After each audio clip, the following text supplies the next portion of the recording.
red list contains data or information on option A, threatened species. The red list, which is compiled by the International Union for Conservation of Nature, that is IUCN, contains data on species that are at the risk of extinction. So it categorizes species based on their conservation status, such as vulnerable, endangered, critically endangered, and so on.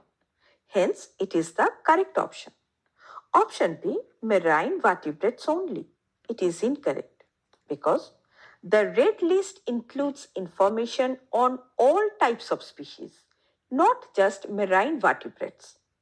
Option C, all economically important plants. It is also incorrect because the red list is not focused on economically important plants, but rather on species that are at risk of extinction, regardless of their economic value.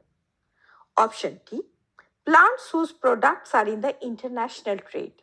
It is also incorrect because the list itself is focused on the conservation status of species, not their status of trade.